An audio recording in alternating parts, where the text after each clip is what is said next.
आप सुन रहे हैं जगत गुरु तत्वदर्शी संत रामपाल जी महाराज द्वारा लिखित पुस्तक ज्ञान गंगा का पेज नंबर 262। दरिया के मध्य जाने के पश्चात ऋषि पाराशर जी ने अपने ही बीज शक्ति से मछली से उत्पन्न लड़की अर्थात अपनी ही पुत्री से दुष्कर्म करने की इच्छा व्यक्त की। लड़की भी अपने पालक पिता मलाह से ऋषियों के क्रोध से दिए श्राप से हुए दुखी व्यक्तियों की कथाएं सुना करती थी। श्राप के डर से कांपती हुई कन्या ने कहा, ऋषि जी आप ब्राह्मण हो, मैं एक शूद्र की पुत्री हूँ। ऋषि पाराशर जी ने कहा, कोई चिंता नहीं। लड़की ने अपनी इज्जत रक्षा के लिए फिर बहाना किया है, ऋषिवर मेरे शरीर से मछली की दुर्गंध निकल रही है। ऋषि पाराशर जी ने अपनी सिद्धि शक्ति से दुर्गंध समाप्त कर दी। फिर लड़की ने कहा, दोनों किनारों पर व्यक्ति देख रहे हैं। ऋषि पाराशर जी ने गंगा दरिया का जल हाथ में उठाकर आकाश में फेंका तथा अपनी सिद्धि शक्ति से धुंध उत्पन्न कर दी। अपना मनोरथ पूरा किया। लड़की ने अपने पालक पिता को अपनी पालक माता के माध्यम से सर्व घटना से अवगत करा दिया तथा बताया कि ऋषि ने अपना नाम पाराशर बताया तथा ऋषि वशिष्ठ जी का पौत्र यानी पोता बताया था। समय आने पर कवारी के गर्भ से श्री व्यास ऋषि उत्पन्न हुए। उसी श्री पाराशर जी के द्वारा श्री विष्णु पुराण की रचना हुई है। श्री पाराशर जी ने बताया कि हे मैत्रेय, जो ज्ञान मैं तुझे सुनाने जा रहा हूँ, यही प्रसंग दक्षादि मुनियों ने नर्मदा तट पर राजा पुरुकुत्स को सुनाया था। पुरुकुत्स ने सारस्वत से और सारस्वत ने मुझसे कहा था। श्री पाराशर जी ने श्री विष्णु पुराण के प्रथम अध्याय श्लोक संख्या 31 पृष्ठ संख्या 3 में कहा है कि यह जगत विष्णु से उत्पन्न हुआ है, उन्हीं में स्थित है, वे ही इसकी स्थिति और लय के कर्ता हैं। अध्याय 2 श्लोक 15-16 पृष्ठ 4 में कहा है कि हे द्विज, परब्रह्म का प्रथम रूप पुरुष अर्थात भगवान जैसा लगता है, परंतु व्यक्त यानी महाविष्णु रूप में प्रकट होना तथा अव्यक्त यानी अदृश्य रूप में वास्तविक काल रूप में 21वें ब्रह्मांड में रहना उसके अन्य रूप हैं तथा काल उसका परम रूप है। भगवान विष्णु जो काल रूप में तथा व्यक्त और अव्यक्त रूप से स्थित होते हैं, यह उनकी बालवत लीला है। अध्याय 2 श्लोक 27 पृष्ठ 5 में कहा है, हे मैत्रेय, प्रलय काल में प्रधान अर्थात प्रकृति के साम्य अवस्था में स्थित हो जाने पर अर्थात पुरुष के प्रकृति से पृथक स्थित हो जाने पर विष्णु भगवान का काल रूप प्रवृत्त होता है। अध्याय 2 श्लोक 28 से 30 पृष्ठ 5 तदंतर यानी सर्गकाल उपस्थित होने पर उन पर ब्रह्म परमात्मा विश्वरूप सर्वव्यापी सर्वभूतेश्वर सर्वात्मा परमेश्वर ने अपनी इच्छा से विकारी प्रधान और अविकारी पुरुष में प्रविष्ट होकर उनको क्षोभित किया। जिस प्रकार क्रियाशील न होने पर भी गंध अपनी सन्निधि मात्र से ही प्रधान व पुरुष को प्रेरित करते हैं। विशेष श्लोक संख्या 28 से 30 में स्पष्ट किया है कि प्रकृति यानी दुर्गा तथा पुरुष यानी काल प्रभु से अन्य कोई और परमेश्वर है जो इन दोनों को पुनर्सृष्टि रचना के लिए प्रेरित करता है। आप सुन रहे हैं जगत गुरु तत्वदर्शी संत रामपाल जी महाराज द्वारा लिखित पुस्तक ज्ञान गंगा का पेज नंबर 263। अध्याय 2 पृष्ठ 8 पर श्लोक 66 में लिखा है, वे ही प्रभु विष्णु सृष्टा ब्रह्मा होकर अपनी ही सृष्टि करते हैं।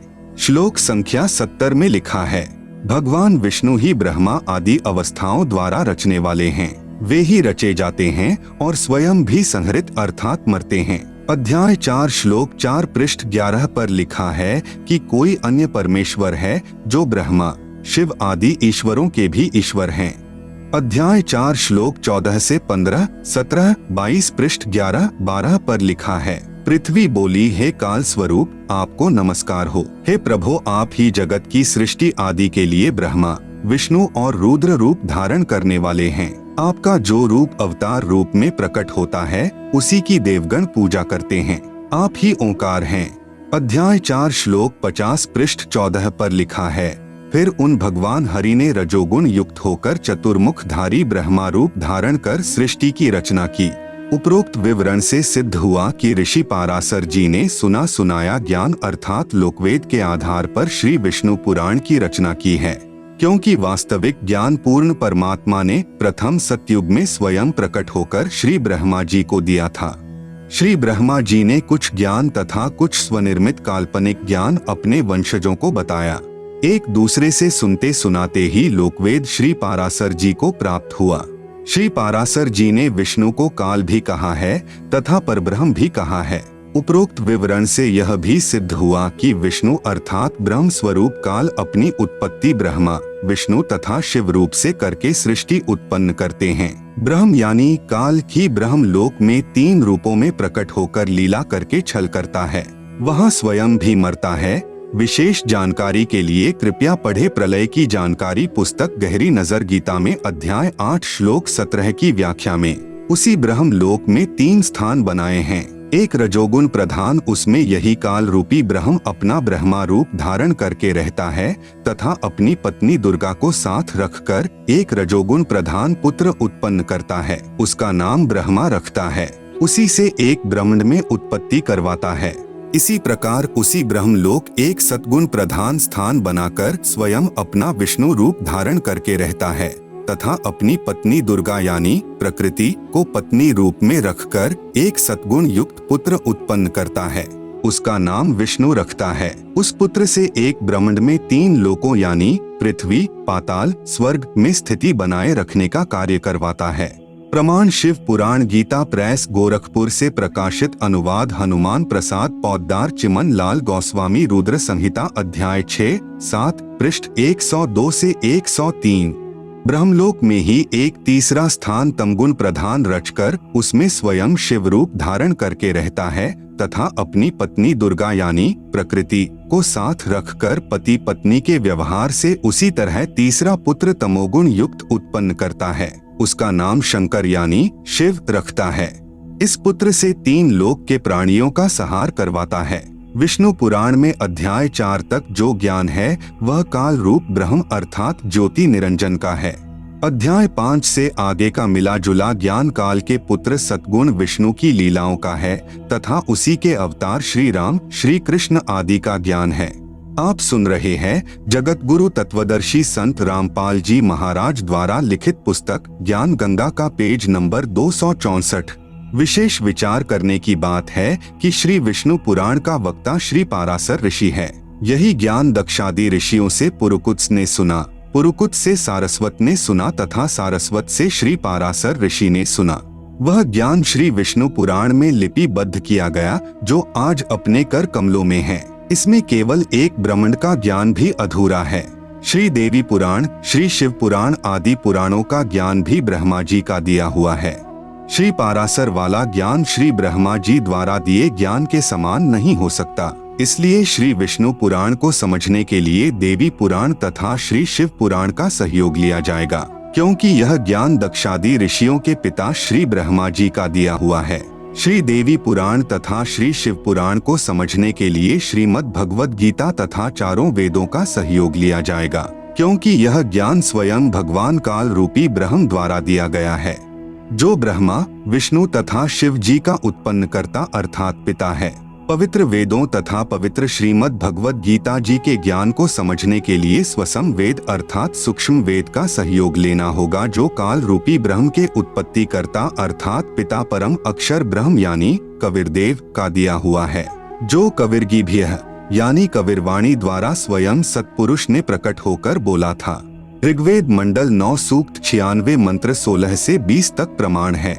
श्री ब्रह्मा पुराण, इस पुराण के वक्ता श्री लोमहर्षण ऋषि जी हैं, जो श्री व्यास ऋषि के शिष्य हुए हैं, जिन्हें सूत जी भी कहा जाता है।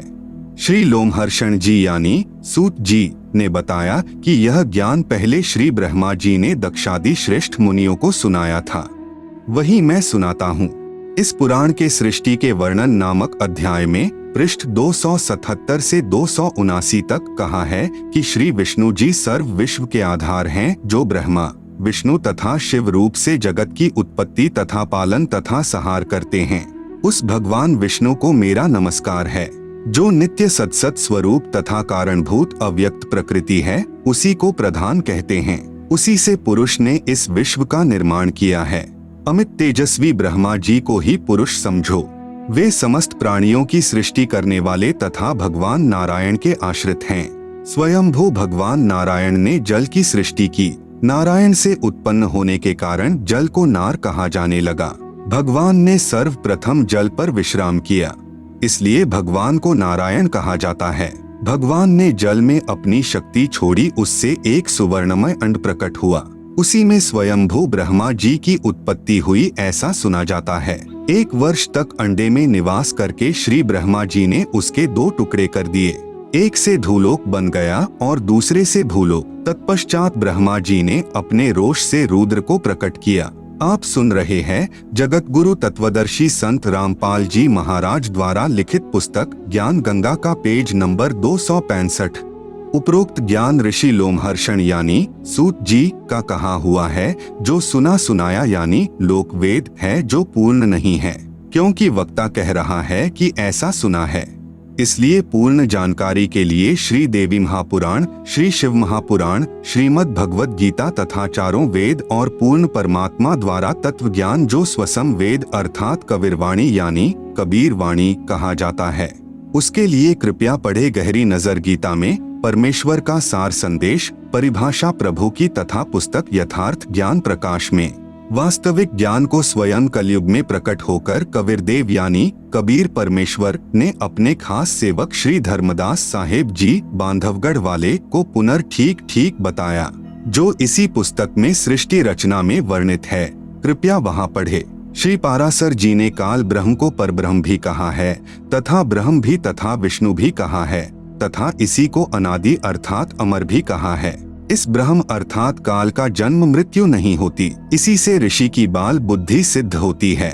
विचार करें, विष्णु पुराण का ज्ञान एक ऋषि द्वारा कहा है, जिसने लोकवेद यानी सुने सुनाए ज्ञान अर्थात दंत कथा के आधार से कहा है, तथा ब्रह्मा पुराण का ज्ञान श्री लोमहर्षण ऋषि ने दक्षादि ऋषियों से सुना था, वह लिखा है।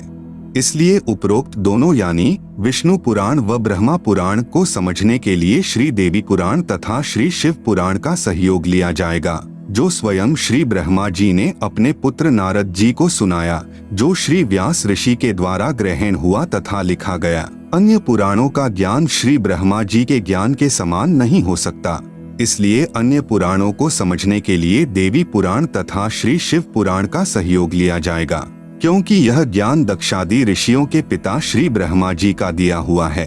श्री देवी पुराण तथा श्री शिव पुराण को समझने के लिए श्रीमद् भगवद गीता तथा चारों वेदों का सहयोग लिया जाएगा, क्योंकि यह ज्ञान स्वयं भगवान काल रूपी ब्रह्म द्वारा दिया गया है, जो ब्रह्मा, विष्णु तथा शिव जी का उत्पन्नकर्ता अर्थात पिता है। पवित्र वेदों तथा पवित्र श्रीमद् भगवद गीता जी के ज्ञान को समझने के लिए स्वसम वेद अर्थात सूक्ष्म वेद का सहयोग लेना होगा, जो काल रूपी ब्रह्म के उत्पत्तिकर्ता अर्थात पिता परम अक्षर ब्रह्म यानी कबीरदेव का दिया हुआ है, जो कबीरगीभ्यः यानी कबीरवाणी द्वारा स्वयं सत्पुरुष ने प्रकट होकर बोला था। ऋग्वेद मंडल 9 सूक्त 96 मंत्र 16 से 20 तक प्रमाण है, तथा श्रीमद् भगवत गीता में भगवान काल अर्थात ब्रह्म ने अपनी स्थिति स्वयं बताई है, जो सत है। गीता अध्याय 15 श्लोक 18 में कहा है कि मैं यानी काल रूपी ब्रह्म अपने 21 ब्रह्मांडों में जितने भी प्राणी हैं उनसे श्रेष्ठ हूँ। वे चाहे स्थूल शरीर में नाशवान हैं, चाहे आत्मा रूप में अविनाशी हैं। इसलिए लोकवेद यानी सुने सुनाए ज्ञान के आधार से मुझे पुरुषोत्तम मानते हैं। वास्तव में पुरुषोत्तम तो मुझ यानी शर पुरुष अर्थात काल से तथा अक्षर पुरुष यानी परब्रह्म से भी अन्य है। वही वास्तव में परमात्मा अर्थात भगवान कहा जाता है। तीनों लोकों में प्रवेश करके सर्व का धारण पोषण करता है, वही वास्तव में अविनाशी परमेश्वर है। गीता अध्याय 15 श्लोक 16 से 17। गीता ज्ञान दाता ब्रह्म स्वयं कह रहा है कि हे अर्जुन, तेरे तथा मेरे बहुत जन्म हो चुके हैं, तू नहीं जानता, मैं जानता हूँ। आप सुन रहे हैं जगत गुरु तत्वदर्शी संत रामपाल जी महाराज द्वारा लिखित पुस्तक ज्ञान गंगा का पेज नंबर 266। श्रीमद् भगवद गीता अध्याय 4 श्लोक 5, अध्याय 2 श्लोक 12 में प्रमाण है तथा अध्याय 7 श्लोक 18 में अपनी साधना को भी अनुत्तमाम यानी अति अश्रेष्ठ कहा है। इसलिए अध्याय 18 श्लोक 62 में कहा है कि हे अर्जुन, सर्व भाव से उस परमेश्वर की शरण में जा जिसकी कृपा से ही तू परम शांति को प्राप्त होगा तथा कभी न नष्ट होने वाले लोक अर्थात सतलोक को प्राप्त होगा। अध्याय 15 श्लोक 4 में कहा है कि जब तुझे तत्वदर्शी प्राप्त हो जाए, जो गीता अध्याय 4 श्लोक 34 में तथा अध्याय 15 श्लोक 1 में वर्णित है, उसके पश्चात उस परम पद परमेश्वर की खोज करनी चाहिए, जिसमें गए साधक फिर लौटकर संसार में नहीं आते, अर्थात पूर्ण मोक्ष प्राप्त करते हैं। जिस परमेश्वर से यह सर्व संसार उत्पन्न हुआ तथा वही सर्व का धारण पोषण करने वाला है। मैं यानी गीता ज्ञान दाता ब्रह्म रूपी काल भी उसी आदि पुरुष परमेश्वर की शरण में हूँ। पूर्ण विश्वास के साथ उसी की भक्ति साधना अर्थात पूजा करनी चाहिए। श्री देवी महापुराण से ज्ञान ग्रहण करें। श्री देवी महापुराण से आंशिक लेख तथा सार विचार। संक्षिप्त श्रीमद् देवी भागवत सचित्र मोटा टाइप केवल हिंदी। संपादक हनुमान प्रसाद पोद्दार, चिम्मन लाल गोस्वामी। प्रकाशक गोविंद भवन कार्यालय, गीता प्रेस, गोरखपुर। श्री जगदम्बिकाय नमः। श्री देवी मद्भागवत तीसरा स्कंध। राजा परीक्षित ने श्री व्यास जी से ब्रह्मांड की रचना के विषय में पूछा। श्री व्यास जी ने कहा कि राजन, मैंने यही प्रश्न ऋषिवर नारद जी से पूछा था, वह वर्णन आपसे बताता हूँ। मैंने यानी श्री व्यास जी ने श्री नारद जी से पूछा, एक ब्रह्मांड के रचयिता कौन है? कोई तो श्री शंकर भगवान को इसका रचयिता मानते हैं, कुछ श्री विष्णु जी को तथा कुछ श्री ब्रह्मा जी को तथा बहुत से आचार्य भवानी को सर्व मनोरथ पूर्ण करने वाली बतलाते हैं। वे आदि माया महाशक्ति हैं तथा परम पुरुष के साथ रहकर कार्य संपादन करने वाली प्रकृति हैं। ब्रह्म के साथ उनका अभेद संबंध है। पृष्ठ 114। नारद जी ने कहा, व्यास जी, प्राचीन समय की बात है, यही संदेह मेरे हृदय में भी उत्पन्न हो गया था। तब मैं अपने पिता अमित तेजस्वी ब्रह्मा जी के स्थान पर गया और उनसे इस समय जिस विषय में तुम मुझसे पूछ रहे हो, उसी विषय में मैंने पूछा। मैंने कहा, पिताजी, यह संपूर्ण ब्रह्मांड कहाँ से उत्पन्न हुआ? इसकी रचना आपने की है या श्री विष्णु जी ने या श्री शंकर जी ने? कृपया सच सच बताना। ब्रह्मा जी ने कहा, पृष्ठ 115 से 120 तथा 123, 125, 128, 129। बेटा, मैं इस प्रश्न का क्या उत्तर दूं? यह प्रश्न बड़ा ही जटिल है। पूर्व काल में सर्वत्र जल ही जल था। आप सुन रहे हैं जगत गुरु तत्वदर्शी संत रामपाल जी महाराज द्वारा लिखित पुस्तक ज्ञान गंगा का पेज नंबर 267। तब कमल से मेरी उत्पत्ति हुई। मैं कमल की कर्णिका पर बैठकर विचार करने लगा, इस अगाध जल में मैं कैसे उत्पन्न हो गया? कौन मेरा रक्षक है? कमल का डंठल पकड़कर जल में उतरा। वहाँ मुझे शेषशायी भगवान विष्णु का मुझे दर्शन हुआ। वे योग निद्रा के वशीभूत होकर गाढ़ी नींद में सोए हुए थे। इतने में भगवती योग निद्रा याद आ गईं। मैंने उनका स्तवन किया। तब वे कल्याणमयी भगवती श्री विष्णु के विग्रह से निकलकर अचिंत्य रूप धारण करके आकाश में विराजमान हो गईं। दिव्य आभूषण उनकी छवि बढ़ा रहे थे। जब योग निद्रा भगवान विष्णु के शरीर से अलग होकर आकाश में विराजने लगी, तब तुरंत ही श्रीहरि उठ बैठे। अब वहाँ मैं और भगवान विष्णु दो थे। वहीं रुद्र भी प्रकट हो गए। हम तीनों को देवी ने कहा, ब्रह्मा, विष्णु और महेश्वर, तुम भली भांति सावधान होकर अपने अपने कार्य में संलग्न हो जाओ। सृष्टि, स्थिति और संहार ये तुम्हारे कार्य हैं। इतने में एक सुंदर विमान आकाश से उतर आया। तब उन देवी ने हमें आज्ञा दी, देवताओं, निर्भीक होकर इच्छा पूर्वक इस विमान में प्रवेश कर जाओ। ब्रह्मा, विष्णु और रुद्र, आज मैं तुम्हें एक अद्भुत दृश्य दिखलाती हूँ। हम तीनों देवताओं को उस पर बैठे देखकर देवी ने अपने सामर्थ्य से विमान को आकाश में उड़ा दिया। इतने में हमारा विमान तेजी से चल पड़ा और वह दिव्य धाम ब्रह्मलोक में जा पहुँचा। वहाँ एक दूसरे ब्रह्मा विराजमान थे। उन्हें देखकर भगवान शंकर और विष्णु को बड़ा आश्चर्य हुआ। भगवान शंकर और विष्णु ने मुझसे पूछा, चतुरानन, ये अविनाशी ब्रह्मा कौन हैं? मैंने उत्तर दिया, मुझे कुछ पता नहीं। सृष्टि के अधिष्ठाता ये कौन हैं? भगवान, मैं कौन हूँ और हमारा उद्देश्य क्या है? इस उलझन में मेरा मन चक्कर काट रहा है।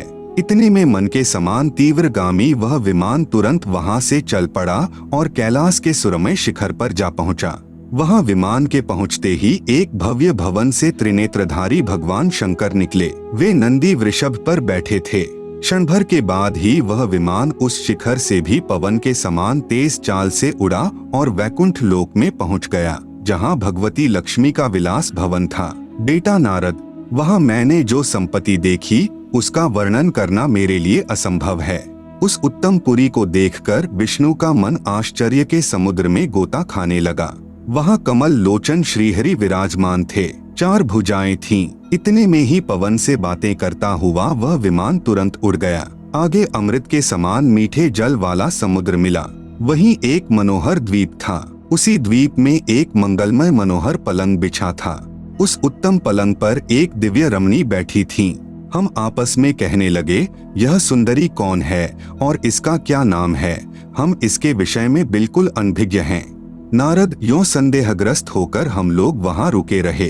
तब भगवान विष्णु ने उन चारुसाहिनी भगवती को देखकर विवेक पूर्वक निश्चय कर लिया कि वे भगवती जगदम्बिका हैं। आप सुन रहे हैं जगत गुरु तत्वदर्शी संत रामपाल जी महाराज द्वारा लिखित पुस्तक ज्ञान गंगा का पेज नंबर 268। तब उन्होंने कहा कि ये भगवती हम सभी की आदि कारण हैं। महाविद्या और महामाया इनके नाम हैं। ये पूर्ण प्रकृति हैं। ये विश्वेश्वरी, वेदगर्भा एवं शिवा कहलाती हैं। ये वे ही दिव्यांगना हैं जिनके प्रलयार्णव में मुझे दर्शन हुए थे। उस समय मैं बालक रूप में था। मुझे पालने पर ये झुला रही थीं। वट वृक्ष के पत्र पर एक सुदृढ़ शैया बिछी थी। उस पर लेटकर मैं पैर के अंगूठे को अपने कमल जैसे मुख में लेकर चूस रहा था तथा खेल रहा था। ये देवी गा गाकर मुझे झुलाती थीं। वे ही ये देवी हैं। इसमें कोई संदेह की बात नहीं रही। इन्हें देखकर मुझे पहले की बात याद आ गई। ये हम सबकी जननी हैं। श्री विष्णु ने समयानुसार उन भगवती भुवनेश्वरी की स्तुति आरंभ कर दी। भगवान विष्णु बोले, प्रकृति देवी को नमस्कार है। भगवती विधात्री को निरंतर नमस्कार है। तुम शुद्ध स्वरूपा हो। यह सारा संसार तुम ही से उद्भासित हो रहा है। मैं, ब्रह्मा और शंकर, हम सभी तुम्हारी कृपा से ही विद्यमान हैं। हमारा आविर्भाव और तिरोभाव हुआ करता है। केवल तुम ही नित्य हो, जगत जननी हो, प्रकृति और सनातनी देवी हो। भगवान शंकर बोले, देवी, यदि महाभाग विष्णु तुम ही से प्रकट हुए हैं तो उनके बाद उत्पन्न होने वाले ब्रह्मा भी तुम्हारे बालक हुए। फिर मैं तमोगुणी लीला करने वाला शंकर क्या तुम्हारी संतान नहीं हुआ? अर्थात मुझे भी उत्पन्न करने वाली तुम ही हो। इस संसार की सृष्टि, स्थिति और संहार में तुम्हारे गुण सदा समर्थ हैं। उन्हीं तीनों गुणों से उत्पन्न हम ब्रह्मा, विष्णु एवं शंकर नियमानुसार कार्य में तत्पर रहते हैं। मैं, ब्रह्मा और शिव विमान पर चढ़कर जा रहे थे। हमें रास्ते में नए नए जगत दिखाई पड़े। भवानी, भला कहिए तो उन्हें किसने बनाया है? इसलिए यही प्रमाण देखें। श्रीमद्देवी भागवत महापुराण सभाष्टिकम संहात्यम, खेमराज श्री कृष्णदास प्रकाशक, मुंबई। इसमें संस्कृत सहित हिंदी अनुवाद किया है। 3 स्कंद अध्याय 4 पृष्ठ 10 श्लोक 42। ब्रह्मा अहम ईश्वरः फिलते प्रभावात् सर्वे वयं जनियुता न यदा तु नित्याः के अन्ये सुराः शक्मक प्रमुखाः च नित्या नित्या त्वमेव जननी प्रकृतिः पुराणा। हिंदी अनुवाद। हे मात ब्रह्मा, मैं तथा शिव तुम्हारे ही प्रभाव से जन्मवान हैं, नित्य नहीं हैं, अर्थात हम अविनाशी नहीं हैं। फिर अन्य इंद्रादि दूसरे देवता किस प्रकार नित्य हो सकते हैं? तुम ही अविनाशी हो, प्रकृति तथा सनातनी देवी हो। पृष्ठ 11 से 12 अध्याय 5 श्लोक 8। यदि दयार्द्रम्ना न सदाम्बिके कथमेहम विहितः च तमोगुणः कमलजश्च रजोगुण संभवः सुविहितः किमु सत्वगुणो हरियः। अनुवाद। भगवान शंकर बोले, हे मात, यदि हमारे ऊपर आप दयायुक्त हो तो मुझे तमोगुण क्यों बनाया? कमल से उत्पन्न ब्रह्मा को रजोगुण किस लिए बनाया तथा विष्णु को सत्गुण क्यों बनाया? अर्थात जीवों के जन्म मृत्यु रूपी दुष्कर्म में क्यों लगाया?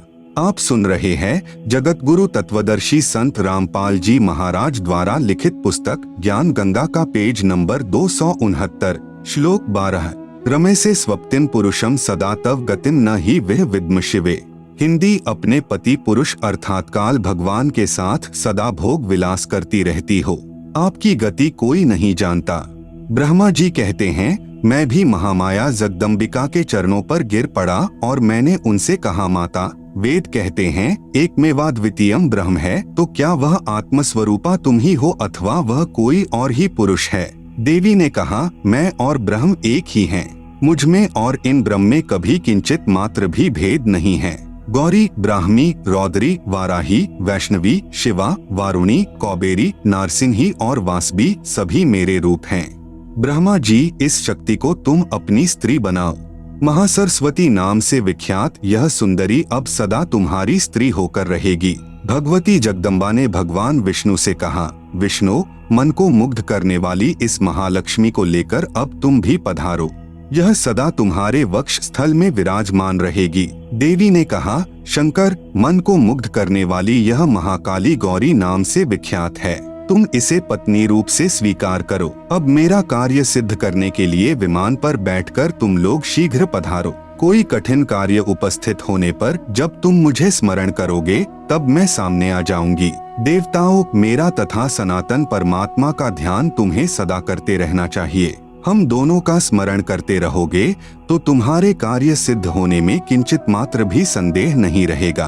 ब्रह्मा जी कहते हैं, इस प्रकार कहकर भगवती जगदम्बिका ने हमें विदा कर दिया। उन्होंने शुद्ध आचार वाली शक्तियों में से भगवान विष्णु के लिए महालक्ष्मी को, शंकर के लिए महाकाली को और मेरे लिए महासरस्वती को पत्नी बनने की आज्ञा दे दी। अब उस स्थान से हम चल पड़े। सार विचार, एक ब्रह्मांड की वास्तविक स्थिति से महर्षि व्यास जी, महर्षि नारद जी तथा श्री ब्रह्मा जी, श्री विष्णु जी तथा श्री शंकर जी भी अनभिज्ञ हैं। यह भी स्पष्ट है कि श्री दुर्गा को प्रकृति भी कहते हैं तथा दुर्गा तथा ब्रह्म यानी ज्योति निरंजन काल का पति पत्नी का संबंध भी है। इसलिए लिखा है कि ब्रह्म के साथ प्रकृति का अभेद संबंध है। जैसे पत्नी को अर्धांगिनी भी कहते हैं। श्री ब्रह्मा जी को स्वयं नहीं पता मैं कहां से उत्पन्न हुआ। 1000 वर्ष तक जल में पृथ्वी की खोज की परंतु नहीं मिली। तब आकाशवाणी के आधार पर 1000 वर्ष तक तप किया। कमल का डंठल पकड़कर नीचे उतरा तो वहां शेष नाग की शैया पर भगवान विष्णु बेहोश पड़े थे।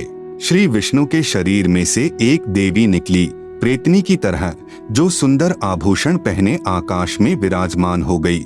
तब श्री विष्णु जी होश में आए। इतने में शंकर जी भी वहीं आ गए। आप सुन रहे हैं जगत गुरु तत्वदर्शी संत रामपाल जी महाराज द्वारा लिखित पुस्तक ज्ञान गंगा का पेज नंबर 270।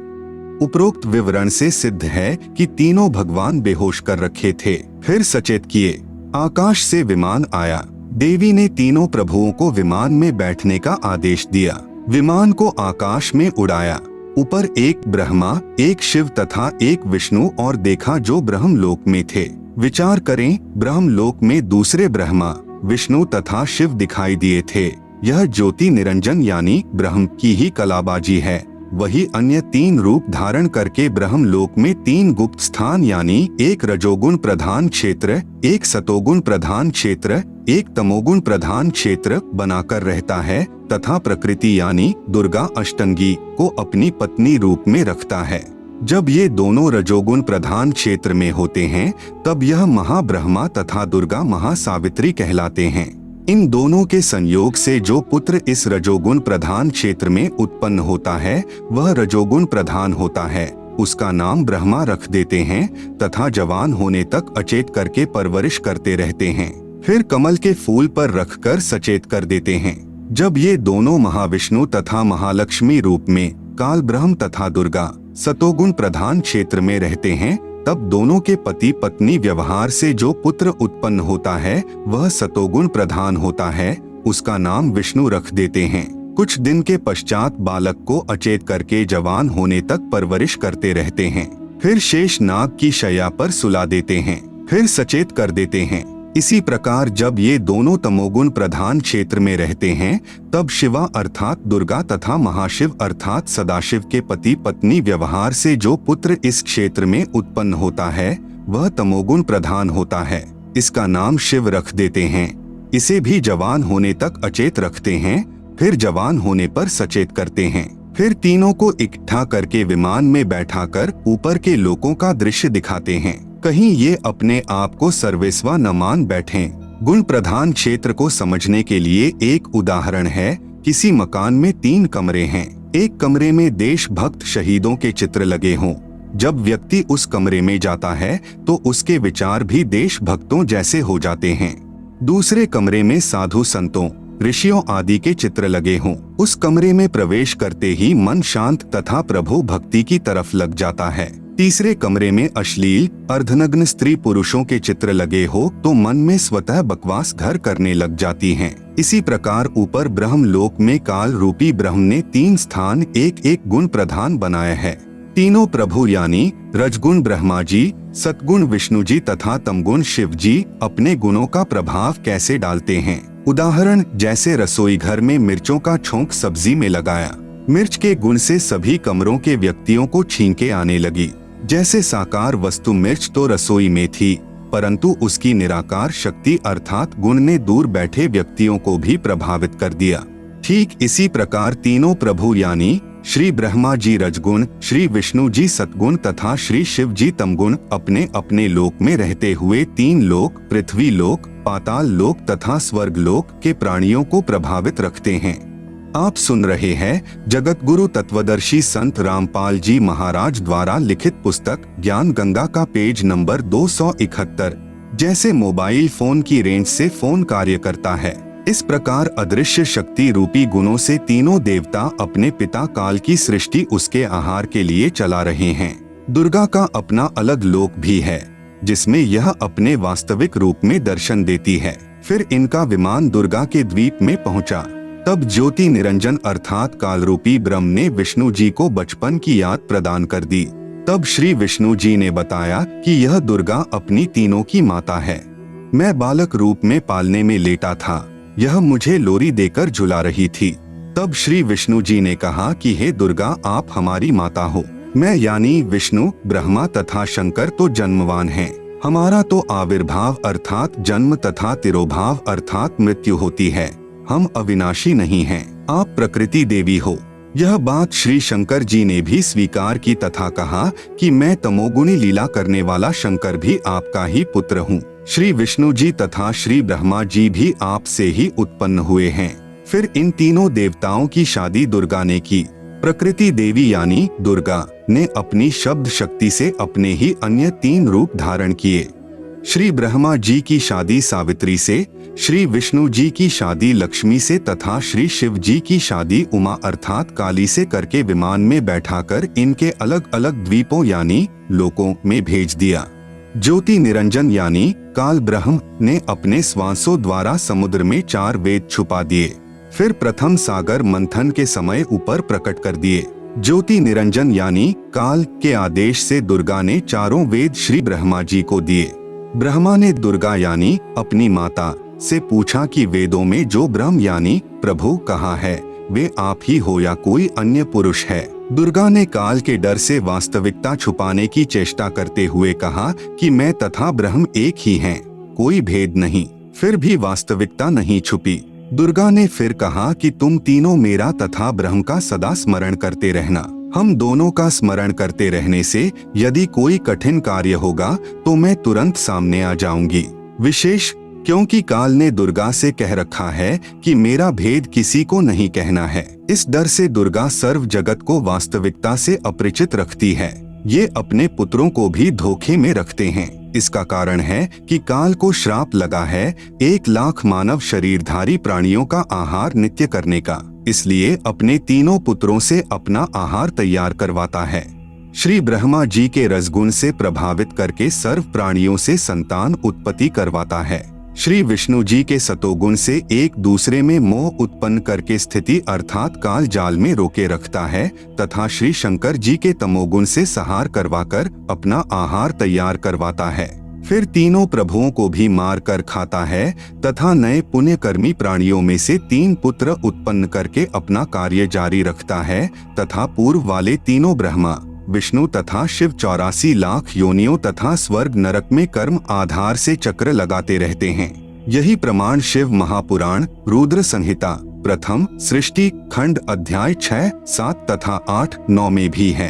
आप सुन रहे हैं जगत गुरु तत्वदर्शी संत रामपाल जी महाराज द्वारा लिखित पुस्तक ज्ञान गंगा का पेज नंबर 272 श्री शिव महापुराण से सार विचार। शिव महापुराण श्री शिव महापुराण अनुवादक श्री हनुमान प्रसाद पोद्दार प्रकाशक गोविंद भवन कार्यालय गीता प्रेस गोरखपुर मोटा टाइप अध्याय 6 रुद्र संहिता प्रथम खंड सृष्टि से निष्कर्ष अपने पुत्र श्री नारद जी के श्री शिव तथा श्री शिवा के विषय में पूछने पर श्री ब्रह्मा जी ने कहा, पृष्ठ 100 से 102, जिस पर ब्रह्म के विषय में ज्ञान और अज्ञान से पूर्ण युक्तियों द्वारा इस प्रकार विकल्प किए जाते हैं, जो निराकार पर ब्रह्म है वही साकार रूप में सदाशिव रूप धारकर मनुष्य रूप में प्रकट हुआ। सदाशिव ने अपने शरीर से एक स्त्री को उत्पन्न किया जिसे प्रधान प्रकृति अंबिका त्रिदेव जननी यानी ब्रह्मा विष्णु शिव की माता कहा जाता है, जिसकी 8 भुजाएं हैं। श्री विष्णु की उत्पत्ति, जो वे सदाशिव हैं, उन्हें परम पुरुष ईश्वर शिव शंभु और महेश्वर कहते हैं। वे अपने सारे अंगों में भस्म रमाए रहते हैं। उन काल रूपी ब्रह्म ने एक शिवलोक नामक यानी ब्रह्मलोक में तमोगुण प्रधान क्षेत्र धाम बनाया, उसे काशी कहते हैं। शिव तथा शिवा ने पति पत्नी रूप में रहते हुए एक पुत्र की उत्पत्ति की, जिसका नाम विष्णु रखा। अध्याय 7 रुद्र संहिता, शिव महापुराण, पृष्ठ 103-104। श्री ब्रह्मा तथा शिव की उत्पत्ति, अध्याय 7, 8, 9, पृष्ठ 105 से 110। श्री ब्रह्मा जी ने बताया कि श्री शिव तथा शिवा यानी काल रूपी ब्रह्म तथा प्रकृति दुर्गा अष्टंगी ने पति पत्नी व्यवहार से मेरी भी उत्पत्ति की तथा फिर मुझे अचेत करके कमल पर डाल दिया। यही काल महाविष्णु रूप धारकर अपनी नाभि से एक कमल उत्पन्न कर लेता है। ब्रह्मा आगे कहता है कि फिर होश में आया, कमल की मूल को ढूंढना चाहा, परंतु असफल रहा। फिर तप करने की आकाशवाणी हुई, तप किया। फिर मेरी तथा विष्णु की किसी बात पर लड़ाई हो गई।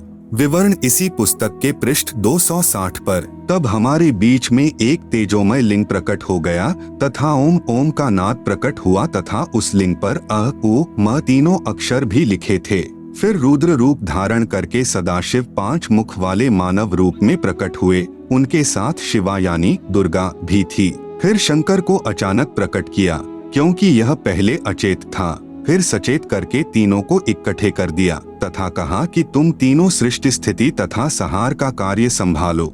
रजगुण प्रधान ब्रह्मा जी, सतगुण प्रधान विष्णु जी तथा तमगुण प्रधान शिव जी हैं। इस प्रकार तीनों देवताओं में गुण हैं, परंतु शिव यानी काल रूपी ब्रह्म गुणातीत माने गए हैं। पृष्ठ 110 पर आप सुन रहे हैं जगत गुरु तत्वदर्शी संत रामपाल जी महाराज द्वारा लिखित पुस्तक ज्ञान गंगा का पेज नंबर 273।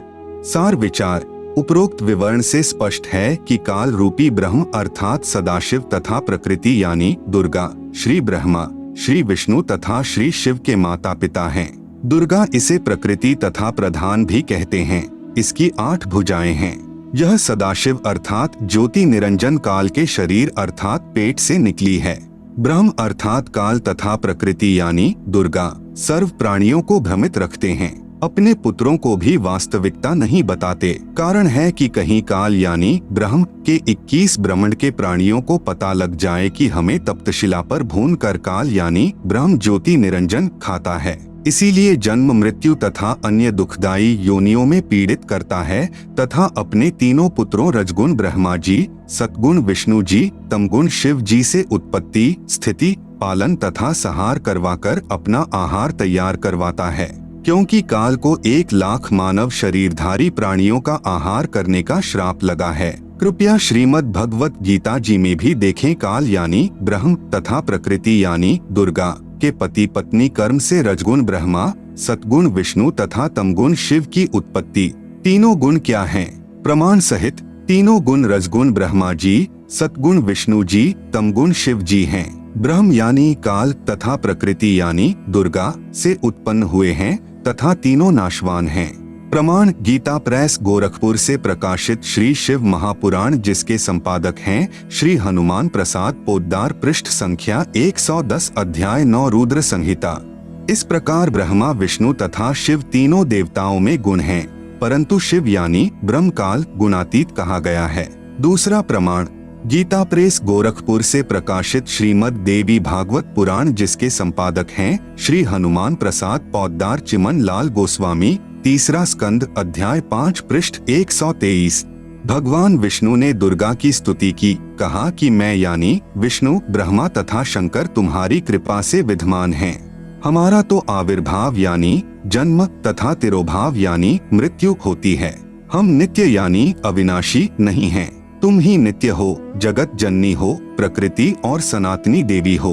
भगवान शंकर ने कहा, यदि भगवान ब्रह्मा तथा भगवान विष्णु तुम ही से उत्पन्न हुए हैं, तो उनके बाद उत्पन्न होने वाला मैं तमोगुणी लीला करने वाला शंकर क्या तुम्हारी संतान नहीं हुआ, अर्थात मुझे भी उत्पन्न करने वाली तुम ही हो। इस संसार की सृष्टि, स्थिति, संहार में तुम्हारे गुण सदा सर्वदा हैं। इन्हीं तीनों गुणों से उत्पन्न हम ब्रह्मा, विष्णु तथा शंकर नियमानुसार कार्य में तत्पर रहते हैं। उपरोक्त यह विवरण केवल हिंदी में अनुवादित श्री देवी महापुराण से है, जिसमें कुछ तथ्यों को छुपाया गया है। इसलिए यही प्रमाण देखें श्रीमद्देवी भागवत महापुराण सभाष्टिकम संहात्यम, खेमराज श्री कृष्णदास प्रकाशन, मुंबई। इसमें संस्कृत सहित हिंदी अनुवाद किया है। तीसरा स्कंद अध्याय 4 पृष्ठ 10 श्लोक 42। ब्रह्मा अहम ईश्वरः फिलते प्रभावात् सर्वे वयम जनियुता न यदा तु नित्याः के अने सुराः शतमख प्रमुखाः च नित्या नित्या त्वमेव जननी प्रकृतिः पुराणा। आप सुन रहे हैं जगत गुरु तत्वदर्शी संत रामपाल जी महाराज द्वारा लिखित पुस्तक ज्ञान गंगा का पेज नंबर 274, हिंदी अनुवाद। हे मात ब्रह्मा, मैं तथा शिव तुम्हारे ही प्रभाव से जन्मवान हैं, नित्य नहीं हैं, अर्थात हम अविनाशी नहीं हैं। फिर अन्य इंद्रादि दूसरे देवता किस प्रकार नित्य हो सकते हैं? तुम ही अविनाशी हो, प्रकृति तथा सनातनी देवी हो। पृष्ठ 11 से 12 अध्याय 5 श्लोक 8। यदि दयार्द्रम्ना न सदाम्बिके कथमेहम विहितः तमोगुणः कमलजश्च रजोगुण संभवः सुविहितः किमु सत्वगुणो हरियः। अनुवाद। भगवान शंकर बोले, हे मात, यदि हमारे ऊपर आप दयायुक्त हो तो मुझे तमोगुण क्यों बनाया? कमल से उत्पन्न ब्रह्मा को रजोगुण किस लिए बनाया तथा विष्णु को सतगुण क्यों बनाया, अर्थात जीवों के जन्म मृत्यु रूपी दुष्कर्म में क्यों लगाया? श्लोक 12। रमय से स्वप्तिम पुरुषम सदा तव गतिम न ही वह विद्म शिवे। हिंदी। अपने पति पुरुष अर्थात काल भगवान के साथ सदा भोग विलास करती रहती हो, आपकी गति कोई नहीं जानता। निष्कर्ष, श्रीमद् भगवत गीता का ज्ञान भी इसी काल रूपी ब्रह्म ने श्री कृष्ण जी के शरीर में प्रेतवत प्रवेश करके बोला है। उपरोक्त पवित्र पुराणों ने प्रमाणित कर दिया कि प्रकृति दुर्गा को कहते हैं तथा सदाशिव अर्थात काल रूपी ब्रह्म तथा प्रकृति से रजगुण ब्रह्मा जी, सतगुण विष्णु जी तथा तमगुण शिव जी की उत्पत्ति पति पत्नी व्यवहार से हुई है। इसी की साक्षी श्रीमद् भगवत गीता जी भी है। श्री गीता जी सर्व शास्त्रों का सार है, इसलिए इसमें संक्षिप्त विवरण सांकेतिक शब्दों यानी कोड वर्ड्स में है, जिसे तत्वदर्शी संत ही समझा सकता है। अब कृपया प्रवेश करें पवित्र श्रीमद् भगवत गीता जी में। अध्याय 14 श्लोक 3 से 5 में पवित्र श्रीमद् भगवत गीता बोलने वाले काल ब्रह्म ने श्री कृष्ण जी के शरीर में प्रेतवत प्रवेश करके कहा है कि प्रकृति यानी दुर्गा तो मेरी पत्नी है, मैं ब्रह्म इसकी योनि में बीज स्थापना करता हूँ, जिससे सर्व प्राणियों की उत्पत्ति होती है। मैं सर्व का पिता तथा प्रकृति यानी दुर्गा सर्व की माता कहलाती है। प्रकृति यानी दुर्गा से उत्पन्न तीनों गुण यानी रजगुण ब्रह्मा, सतगुण विष्णु, तमगुण शिव जीवात्मा को कर्माधार से शरीरों में बांधते हैं, अर्थात ये तीनों ही सर्व प्राणियों को संस्कार के आधार से उत्पत्ति, स्थिति तथा संहार करके फंसा कर रखते हैं। अध्याय 11 श्लोक 32 में कहा है कि मैं काल हूँ, सर्व को खाने के लिए प्रकट हुआ हूँ। अध्याय 11 श्लोक 21 में अर्जुन कह रहा है कि आप तो ऋषियों को भी खा रहे हो, देवताओं तथा सिद्ध भी आपसे मंगल अर्थात रक्षा की याचना कर रहे हैं। वेदों के स्त्रोतों द्वारा आपकी स्तुति कर रहे हैं, परंतु आप सर्व को खा रहे हो। कुछ आपकी दाढ़ी में लटके दिखाई देते हैं, कुछ आप में प्रवेश कर रहे हैं। आप सुन रहे हैं जगत गुरु तत्वदर्शी संत रामपाल जी महाराज द्वारा लिखित पुस्तक ज्ञान गंगा का पेज नंबर 275। रजगुण श्री ब्रह्मा जी, सतगुण श्री विष्णु जी तथा तमगुण श्री शिव जी त्रिदेवों की पूजा व्यर्थ कही है। यही गीता ज्ञान दाता प्रभु श्रीमद् भगवत गीता अध्याय 7 श्लोक 12 से 15 तक में कह रहा है कि तीनों गुणों यानी रजगुण ब्रह्मा, सतगुण विष्णु तथा तमगुण शिव की पूजा करने वालों का ज्ञान हरा जा चुका है। ये तो इनसे ऊपर मेरी भक्ति पूजा भी नहीं करते। तीनों प्रभुओं यानी ब्रह्मा, विष्णु, शिव तक की साधना करने वाले राक्षस स्वभाव को धारण किए हुए मनुष्यों में नीच दुष्कर्म करने वाले मूर्ख इन तीनों से ऊपर मुझ ब्रह्म की पूजा भी नहीं करते। श्रीमद् भगवत गीता के ज्ञान दाता प्रभु ने अध्याय 7 श्लोक 18 में अपनी भक्ति को भी अनुत्तम यानी घटिया कहा है। इसलिए अध्याय 15 श्लोक 4 तथा अध्याय 18 श्लोक 62 व 66 में किसी अन्य परमेश्वर की शरण में जाने को कहा है। जिस समय गीता जी का ज्ञान बोला जा रहा था उससे पहले न तो 18 पुराण थे और न ही कोई 11 उपनिषद व 6 शास्त्र ही थे, जो बाद में ऋषियों ने अपने अपने अनुभवों की पुस्तकें रची हैं। उस समय केवल पवित्र चारों वेद ही शास्त्र रूप में प्रमाणित थे और उन्हीं पवित्र चारों वेदों का सारांश पवित्र गीता जी में वर्णित है। आप सुन रहे हैं जगत गुरु तत्वदर्शी संत रामपाल जी महाराज द्वारा लिखित पुस्तक ज्ञान गंगा का पेज नंबर 276। शास्त्रार्थ ने परमेश्वर के तत्व ज्ञान को उलझाया। शास्त्रार्थ कैसे होता था? 2 विद्वान प्रश्न उत्तर किया करते थे तथा श्रोतागण भी बहु संख्या में शास्त्रार्थ यानी प्रश्नोत्तर सुनने के लिए विराजमान होते थे। हार जीत का फैसला श्रोताओं के हाथ में होता था, जिन्हें स्वयं ज्ञान नहीं कि ये क्या कह रहे हैं। जिसने ज्यादा संस्कृत लगातार उच्चारण की तो श्रोतागण ताली बजाकर विजयी होने का प्रमाण देते थे। इस तरह विद्वानों की हार जीत का फैसला अविद्वानों के हाथ में था। प्रमाण पुस्तक श्रीमद् दयानंद प्रकाश, लेखक श्री सत्यानंद जी महाराज, प्रकाशक सार्वदेशिक आर्य प्रतिनिधि सभा 3/5 महर्षि दयानंद भवन, रामलीला मैदान, नई दिल्ली 2 गंगा कांड 8वां सर्ग पृष्ठ 89 पर से ज्यों का त्यों लेख। 3 दिन तक प्रतिसाम कृष्णानंद जी और स्वामी जी का शास्त्रार्थ होता रहा। एक दिन शास्त्रार्थ के समय किसी ने कृष्णानंद जी से साकारवाद का अवलंबन किया और इसी पर शास्त्रार्थ चलाया। स्वामी जी का तो यह मन चाहता विषय था। उन्होंने धारा प्रवाह संस्कृत बोलते हुए निराकार सिद्धांत पर वेदों और उपनिषदों के प्रमाणों की एक लड़ी पिरो दी और कृष्णानंद जी को उनका अर्थ मानने के लिए बाधित किया। कृष्णानंद कोई प्रमाण न दे सका। केवल गीता का यह श्लोक यदा यदा ही धर्मस्य ग्लानिर्भवति भारत लोगों की ओर मुंह करके पढ़ने लगा। स्वामी जी ने गर्ज कर कहा कि आप वाद मेरे साथ करते हैं, इसलिए मुझे ही अभिमुख कीजिए। परंतु उसके तो विचार ही उखड़ गए थे।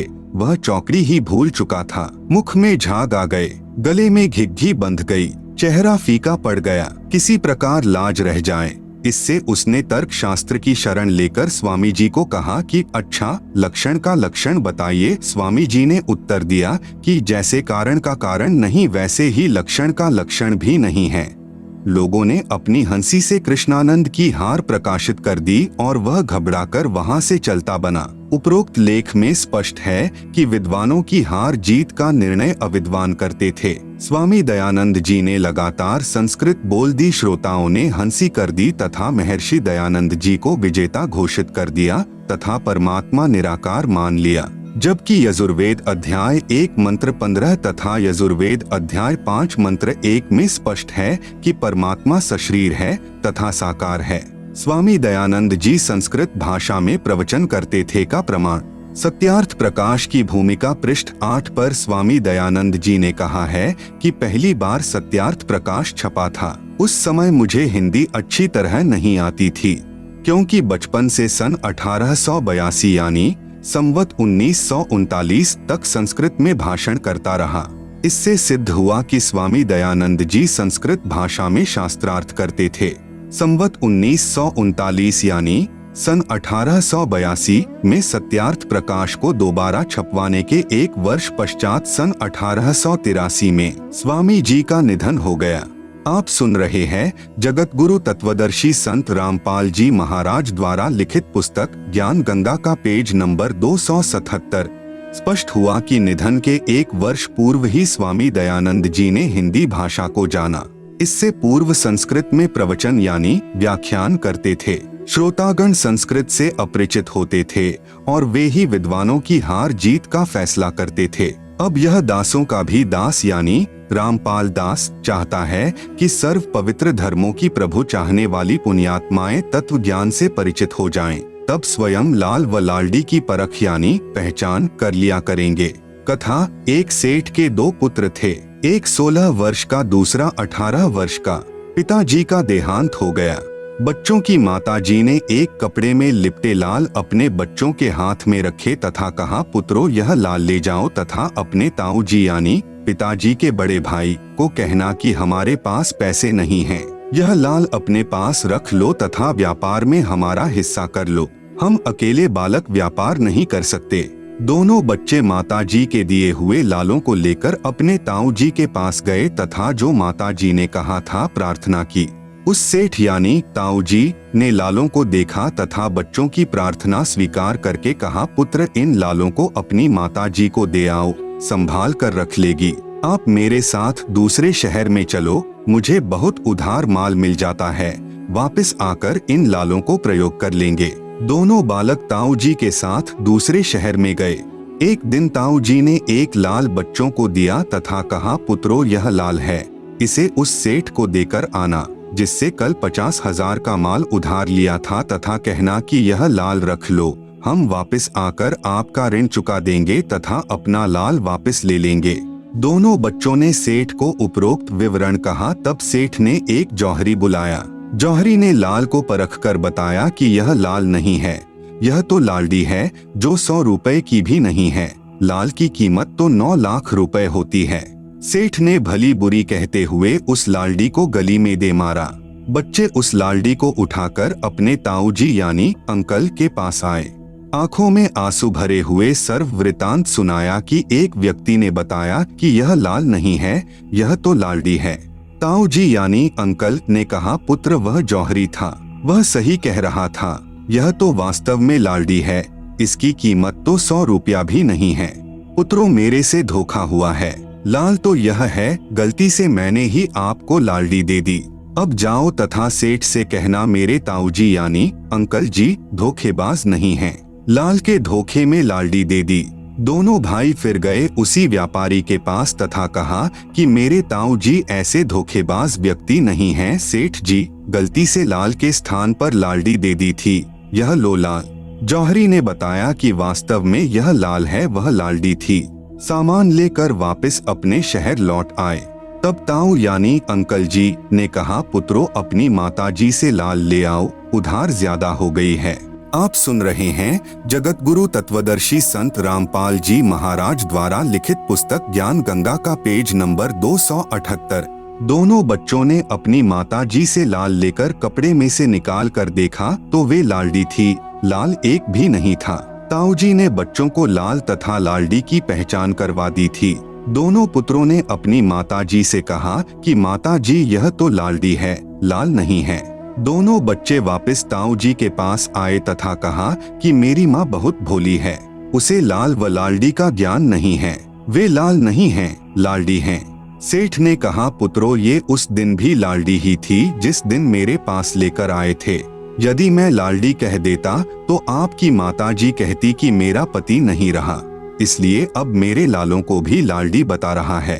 पुत्रों आज मैंने आपको ही लाल तथा लालडी की परख यानी पहचान करने योग्य बना दिया, आपने स्वयं फैसला कर लिया। विशेष इसी प्रकार आज यह दास यही चाहता है कि तत्व ज्ञान को जन जन तक पहुँचाऊं तथा शास्त्रों के प्रमाण देखकर आप स्वयं परख यानी पहचान करने योग्य होकर संत असंत को पहचान सकें। शास्त्रार्थ विद्वान किया करते थे तथा हार जीत का फैसला अविद्वानों के हाथों में था। यह दास चाहता है कि पहले प्रभु प्रेमी पुण्यात्माएं शास्त्र समझें, फिर स्वयं जान जाएंगे कि ये संत व महर्षि जी क्या पढ़ाई पढ़ा रहे हैं। शास्त्रार्थ महर्षि सर्वानंद तथा परमेश्वर कबीर यानी कबीरदेव का। एक सर्वानंद नाम के महर्षि थे। उसकी पूज्य माता श्रीमती शारदा देवी पाप कर्म फल से पीड़ित थी। उसने सर्व पूजाएं व जंत्र मंत्र कष्ट निवारण के लिए वर्षों किए। शारीरिक पीड़ा निवारण के लिए वैद्यों की दवाइयाँ भी खाई, परंतु कोई राहत नहीं मिली। उस समय के महर्षियों से उपदेश भी प्राप्त किया, परंतु सर्व महर्षियों ने कहा कि बेटी शारदा यह आपका पाप कर्म दंड प्रारब्ध कर्म का है, यह क्षमा नहीं हो सकता, यह भोगना ही पड़ता है। भगवान श्री राम ने बाली का वध किया था। उस पाप कर्म का दंड श्री राम यानी विष्णु वाली आत्मा ने श्री कृष्ण बनकर भोगा। श्री बाली वाली आत्मा शिकारी बनी, जिसने श्री कृष्ण जी के पैर में विषाक्त तीर मारकर वध किया। इस प्रकार गुरु जी व महंतों व संतों ऋषियों के विचार सुनकर दुखी मन से भक्तमती शारदा अपना प्रारब्ध पाप कर्म का कष्ट रो रो कर भोग रही थी। एक दिन किसी निजी रिश्तेदार के कहने पर काशी में स्वयंभू यानी स्वयं स शरीर प्रकट हुए कबीरदेव यानी कबीर परमेश्वर अर्थात कबीर प्रभु से उपदेश प्राप्त किया तथा उसी दिन कष्ट मुक्त हो गई। क्योंकि पवित्र यजुर्वेद अध्याय 5 मंत्र 32 में लिखा है कि कबीरंघारिसी अर्थात कबीर यानी कबीर, अंघारी यानी पाप का शत्रु, असी यानी है।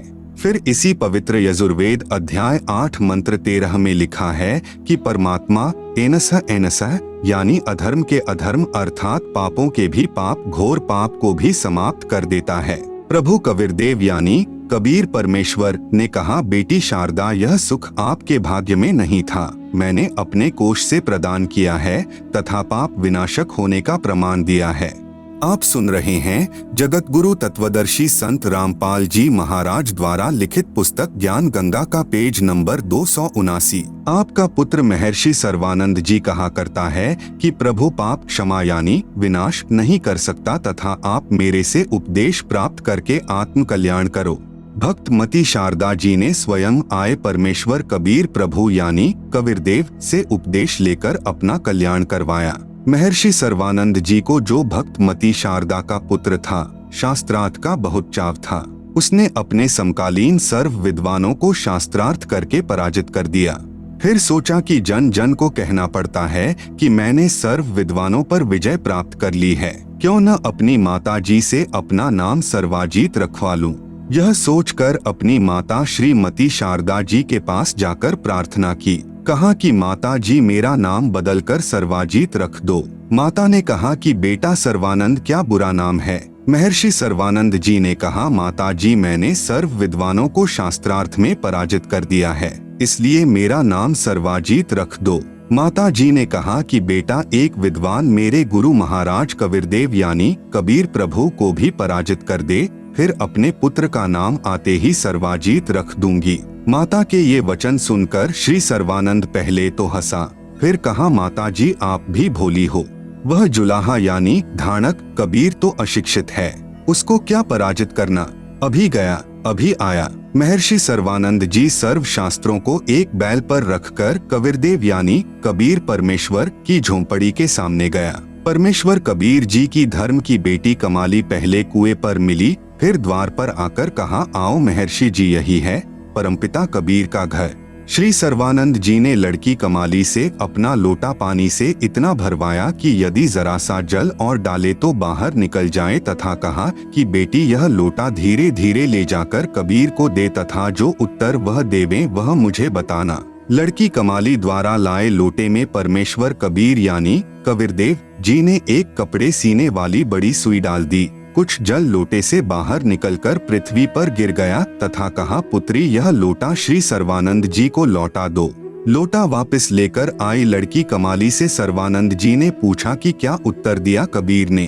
कमाली ने प्रभु द्वारा सुई डालने का वृतांत सुनाया। तब महर्षि सर्वानंद जी ने परम पूज्य कबीर परमेश्वर यानी कबीरदेव से पूछा कि आपने मेरे प्रश्न का क्या उत्तर दिया। प्रभु कबीर जी ने पूछा कि क्या प्रश्न था आपका। श्री सर्वानंद महर्षि जी ने कहा, मैंने सर्व विद्वानों को शास्त्रार्थ में पराजित कर दिया है। मैंने अपनी माता जी से प्रार्थना की थी कि मेरा नाम सर्वाजीत रख दो। मेरी माता जी ने आपको पराजित करने के पश्चात मेरा नाम परिवर्तन करने को कहा है। आपके पास लोटे को पूर्ण रूपेण जल से भरकर भेजने का तात्पर्य है कि मैं ज्ञान से ऐसे परिपूर्ण हूँ जैसे लोटा जल से, इसमें और जल नहीं समाएगा, वह बाहर ही गिरेगा, अर्थात मेरे साथ ज्ञान चर्चा करने से कोई लाभ नहीं होगा। आपका ज्ञान मेरे अंदर नहीं समाएगा, व्यर्थ ही थूक मथोगे, इसलिए हार लिख दो, इसी में आपका हित है।